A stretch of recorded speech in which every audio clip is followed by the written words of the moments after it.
একটা বনে বানর এবং হাতি খুব ভালো বন্ধু ছিল। সারাদিন দুষ্টুমি করে তারা খুব ক্লান্ত। তাদের বন্ধু জিরাফ তাদের কিছু খাবার দেয় এবং খাবারগুলো খেয়ে তারা আবার দুষ্টুমিতে মেতে যায়। এভাবেই তাদের দিন চলে যেতে থাকে এবং তাদের সাথে জিরাফকেও দুষ্টুমিতে নিয়ে নেয়। জিরাফ দুষ্টুমি করতে গিয়ে হঠাৎ করে জোরে সোরে পড়ে যায় এবং সে অনেক ব্যথা পায়।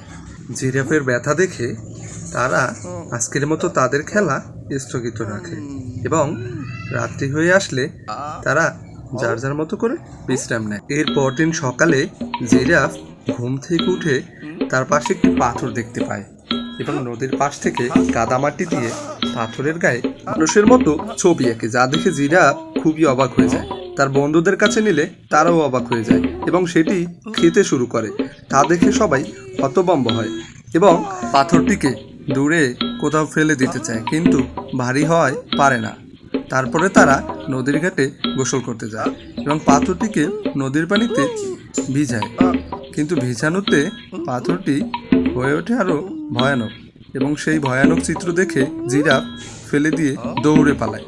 কিন্তু হাতি ও বানর চেষ্টা করে তারা দূরে কোথাও ফেলে দিতে, কিন্তু পাথরটি বিপরীত দিকে ধাক্কা লেগে ঠিকই তাদের সামনে চলে আসে এবং সেটি দেখে তারা একেবারে সবাই ঘাবড়ে যায়।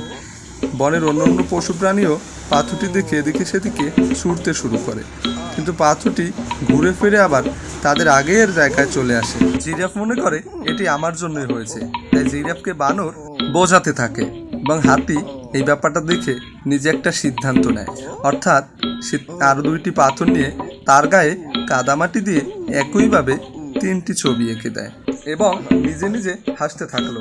সবাইকে ডেকে এনে সে বিষয়টি বুঝিয়ে বলল এবং তারা আগের মতো করে ভয়হীনভাবে বাঁচতে শুরু করলো। ভিডিওটি ভালো লাগলে সাবস্ক্রাইব করে পাশেই থাকুন।